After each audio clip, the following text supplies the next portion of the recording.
तो चलिए आज के इस विश्लेषण की शुरुआत करते हैं। पश्चिम बंगाल में आजकल जो कुछ भी हो रहा है ना, वो सच में बड़े प्रशासनिक बदलावों का एक बहुत अहम दौर है। और दिलचस्प बात यह है कि इसका सीधा असर जमीनी स्तर पर आम लोगों पर पड़ रहा है। आज की इस चर्चा में हम पूरी तरह से नागरिकों के नजरिए पर ध्यान देंगे।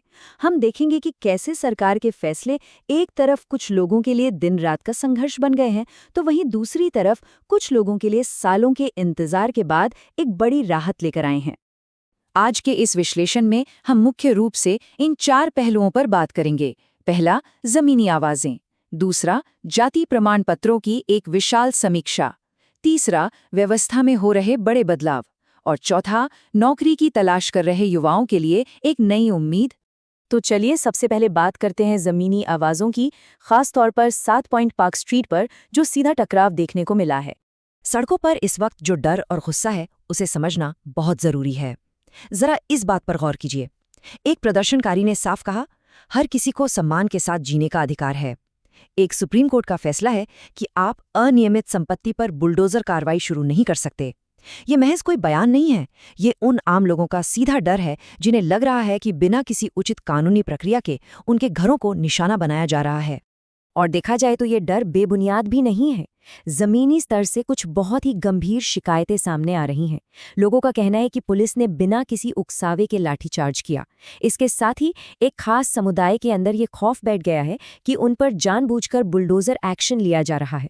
कुल मिलाकर लोगों की मांग बहुत ही सीधी है, समान अधिकार और पुलिस के साथ बातचीत। लोग चाहते हैं कि एक तरफा कार्रवाई के बजाय संवाद का रास्ता अपनाया जाए। अब आते हैं दूसरे अहम मुद्दे पर, जाति प्रमाण पत्रों की समीक्षा। ये अपने आप में एक बहुत ही विशाल प्रशासनिक ऑडिट है। हुआ कुछ यूं है कि प्रशासन की तरफ से एक चेतावनी जारी की गई है, जिसने पूरे राज्य में अनिश्चितता का माहौल बना दिया है। चेतावनी में साफ कहा गया है कि कई दस्तावेजों की प्रामाणिकता और वैधता सवालों के घेरे में है। मतलब जिन कानूनी कागजातों को लोग सालों से सुरक्षित मानकर बैठे थे, आज अचानक उनकी अहमियत पर ही सवालिया निशान लग गया है। और अगर हम इसके पैमाने की बात करें तो ये आंकड़ा सच में चौंकाने वाला है। 1.69 करोड़। जी हाँ, 2011 से लेकर अब तक पूरे बंगाल में 1.69 करोड़ जाति प्रमाण पत्र जारी किए गए हैं। और अब ये सारे के सारे जांच के दायरे में हैं। ये कोई छोटा मोटा नंबर नहीं है, ये राज्य की आबादी का एक बहुत बड़ा हिस्सा है जो सीधे तौर पर प्रभावित हो रहा है। इस आंकड़े को अगर थोड़ा और गहराई से समझें तो इसमें अनुसूचित जाति यानी एससी के करीब 1 करोड़, एसटी के 21 लाख और ओबीसी के लगभग 48 लाख प्रमाण पत्र शामिल हैं। इस भारी भरकम बंटवारे को देखकर ये अंदाजा लगाया जा सकता है कि समाज का शायद ही कोई ऐसा तबका हो जो इस एक बड़े फैसले से अछूता रहा हो। अब यहाँ एक बहुत बड़ा पेच है, जिसे दुआरे सरकार कनेक्शन कहा जा रहा है। दुआरे सरकार यानी आपके दरवाजे पर सरकार। पिछली सरकार की इस बेहद लोकप्रिय योजना के तहत लाखों लोगों को उनके घर बैठे ये सर्टिफिकेट मिले थे। और विडंबना देखिए, आज वही सर्टिफिकेट सबसे बड़ी जांच के केंद्र में है। कुल 1.69 करोड़ में से अकेले 47.80 लाख प्रमाण पत्र इसी दुआरे सरकार कैंप के 10 अलग-अलग चरणों में बांटे गए थे। यही वजह है कि प्रशासन का सबसे ज्यादा फोकस इसी योजना के तहत जारी किए गए कागजातों पर है। जो योजना कभी सबसे बड़ी उपलब्धि मानी जाती थी, आज वही गहन जांच पड़ताल से गुजर रही है। ये पूरा ऑडिट काम कैसे करेगा, इसे समझना भी बहुत जरूरी है। ये कोई साधारण जांच नहीं है। पहले चरण में 2011 से बने मूल प्रमाण पत्रों की जांच होगी। फिर उन प्रमाण पत्रों के आधार पर बच्चों को जो दूसरी पीढ़ी के सर्टिफिकेट मिले हैं, उनकी भी समीक्षा की जाएगी। सबसे बड़ी बात, इन्हें हाल की वोटर लिस्ट से क्रॉस चेक किया जाएगा। इसका सीधा सा मतलब है कि अगर कोई गड़बड़ी मिली तो सर्टिफिकेट तो रद्द होंगे ही, सरकारी फायदे और शायद वोट देने का अधिकार भी छिन सकता है। और हाँ, गलती करने वाले अधिकारियों पर भी जुर्माना लगाया जाएगा। चलिए अब आगे बढ़ते हैं अपने तीसरे हिस्से की तरफ, व्यवस्था में बदलाव, जहां हम तेज नीतिगत और अनुशासनात्मक बदलावों को देखेंगे। शासन के काम करने के तरीके में एक बहुत ही स्पष्ट और बड़ा बदलाव देखने को मिल रहा है। पहले के प्रशासन में मदरसा और सांस्कृतिक विभागों के जरिए धर्म के आधार पर कई सहायता योजनाएं चलती थी, लेकिन नए प्रशासन ने शासन की प्राथमिकताओं को बदलते हुए पूरी तरह से धर्म पर आधारित इन सहायता योजनाओं को बंद करने का फैसला किया है। ये एक बहुत बड़ा नीतिगत मोड़ है। नीतियों के अलावा अनुशासनात्मक मोर्चे पर भी काफी सख्ती दिखाई दे रही है। खासकर आरजीकर अस्पताल के बेहद दुखद मामले में। शुरुआती जांच में लापरवाही बरतने और पीड़ित परिवार को कथित तौर पर रिश्वत देने की कोशिश करने के गंभीर आरोपों में 3 वरिष्ठ आईपीएस अधिकारियों को सीधा सस्पेंड कर दिया गया है। जो नागरिक लंबे समय से न्याय की मांग कर रहे थे, उन्होंने प्रशासन के सख्त कदम की काफी सराहना की है। इस पूरे मामले में पीड़ित के पिता का ये बयान बहुत कुछ कह जाता है।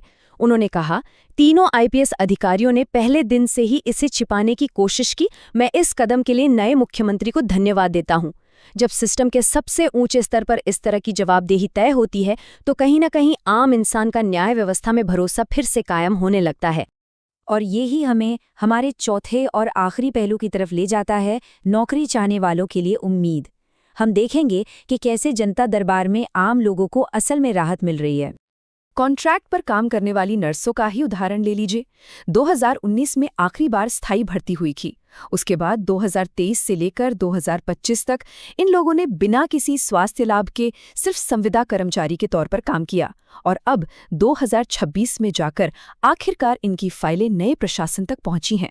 ये सालों का जो लंबा और हताश करने वाला इंतजार था, वो अब जाकर कहीं खत्म होता दिख रहा है। एक उम्मीदवार ने जो कहा वो इस पूरी स्थिति को बहुत अच्छी तरह बयां करता है। 5 साल तक पुलिस की लाठियां खाकर हम निराश थे।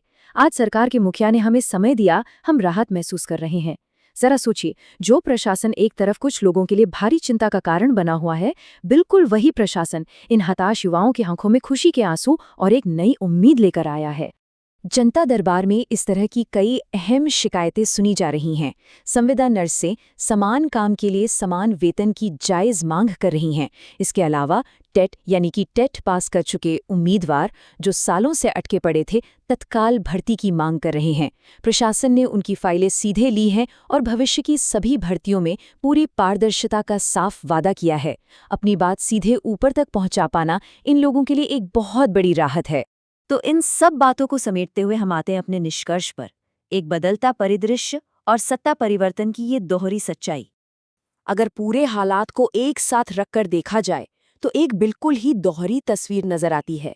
एक तरफ बुलडोजर का डर है, लाखों दस्तावेजों की सख्त जांच है और पुलिस से टकराव है जिसने आम परिवारों में भारी तनाव का माहौल पैदा कर दिया है। और वहीं दूसरी तरफ इसी प्रशासन ने रोजगार, न्याय और लोगों की सुनवाई की एक नई उम्मीद भी जगाई है। ये बदलाव का एक ऐसा दौर है जिसके 2 बिल्कुल अलग-अलग और विपरीत चेहरे हैं। और अंत में ये सब एक बहुत ही अहम सवाल खड़ा करता है। जैसे जैसे ये बड़े ऑडिट और तेज नीतिगत बदलाव पूरे राज्य में जमीनी स्तर पर लागू हो रहे हैं, नागरिकों के ये बिल्कुल विपरीत अनुभव इस नए प्रशासन के भविष्य को किस दिशा में ले जाएंगे? क्या ये सख्ती आगे चलकर एक पारदर्शी और बेहतर सिस्टम की नींव रखेगी, या फिर ये नागरिकों और प्रशासन के बीच अविश्वास की खाई को और चौड़ा कर देगी? ये एक ऐसा सवाल है जिस पर हम सबको जरूर विचार करना चाहिए। आज के इस विश्लेषण में जुड़ने के लिए बहुत बहुत धन्यवाद।